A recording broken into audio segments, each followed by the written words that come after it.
Hi, everybody. This is Saad. I hope that you're having a good Labor Day weekend. Yesterday, I saw a tweet from a gentleman. His name is Hamid Ahmadi. He writes, "Not complaining, but this is what I got last night for dinner, and the next meal is 12 hours later. Refugee life might be safe, but never easy and favorable. Fort Bliss, El Paso, Texas. Hashtag Afghan refugees. Hashtag Afghanistan." And then I wrote, "How about, quote, thank you. Be grateful, have some humility, and exhibit some dignity. No one owes you anything. I'm a refugee from Lebanon, and I'm forever grateful." Well, of course, the great majority of people understood the gist of my position and were very favorable and positive. But as you might expect, I received a unbelievable onslaught of hate. You know, attacking me.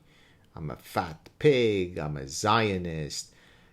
You're a professor. Your students should be ashamed, or I pity your students. This was actually sent to me by a professor when I challenged him on how much lacking in integrity it is to, instead of attacking or critiquing my position, he brings my students into it, which has nothing to do with anything that we're discussing. He deletes his tweet.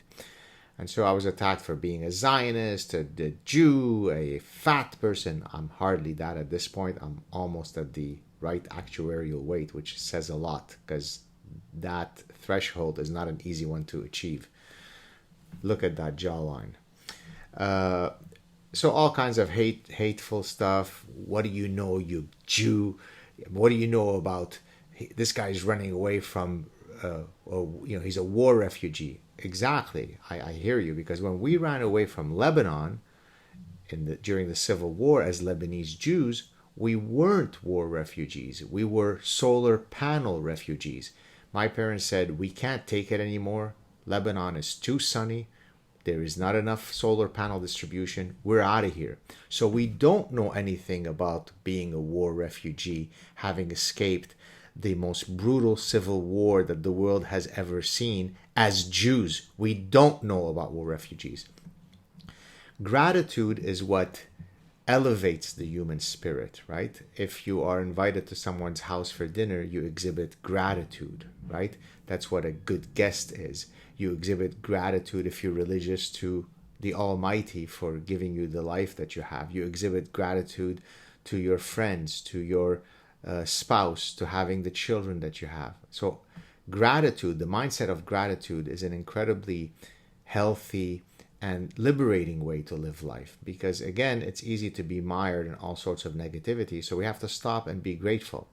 So someone like me who didn't know whether I was going to survive the next minute, when I arrived to Canada, I don't get angry because it's cold outside, or the government didn't roll out a red carpet for me, or I didn't get enough food, or we didn't get enough social welfare. I'm infinitely grateful from then till today for having been given a door to a new life where I can actually live a life of dignity. My parents, who came when they were already, well into their adulthood, coming from a life of accomplishments in Lebanon. We were a well entrenched family. They had to start from zero. I'm not going to bore you and tell you all of the stories of despair that my parents went through as they try to live their lives here dignified without relying on 1 cent from the Canadian government, because they have sharaf, they have dignity. So for this young man to arrive in the refugee camp and to, "I'm not going to complain," but then proceeds to complain, shows a lack of sharaf. That doesn't mean that he is not worthy of receiving a calorically appropriate meal, assuming that that photo was accurate, of course. But it just shows that if this is what you do, right? You get on Twitter with a cell phone, and that's how you engage your host nation, that probably doesn't say good things about you. And all the people who've hated on me simply demonstrate how hollow their souls are.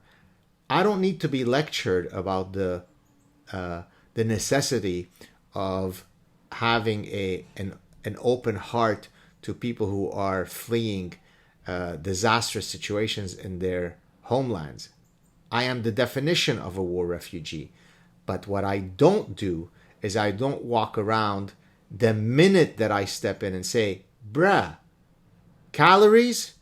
I don't do that. I might bite my tongue. Maybe I'll eat my tongue as calories because I want to be dignified and just kiss the ground on which I'm now walking freely, where I'll be able to raise my children freely and do that instead of complaining about calories. Maybe it was a distribution problem that happened in this thing.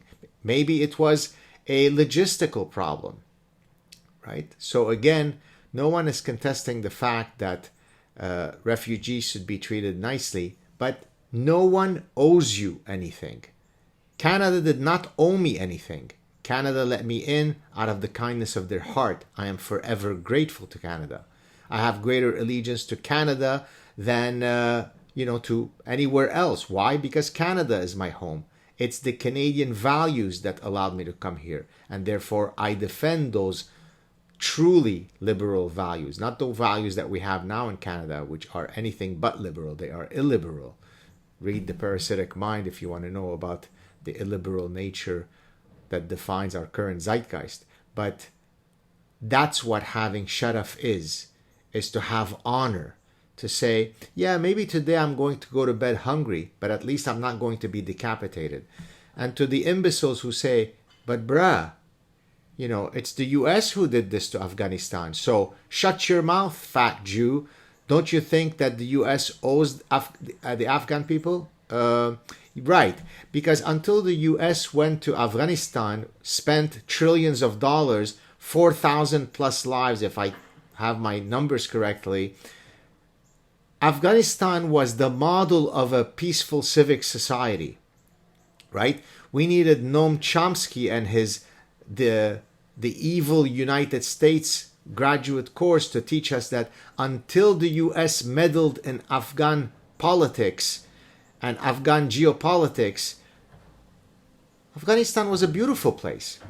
So the amount of vitriol, the amount of hatred that I've received simply for saying a message that any decent people would consider it to be laudable. When you come in as a refugee from a place that is the definition of the hell on earth, you are so grateful, you are so thankful that you will live another day, that probably the caloric restrictions of that meal might not be cause for you to go on Twitter and complain. That's what a noble person of shadaf would do.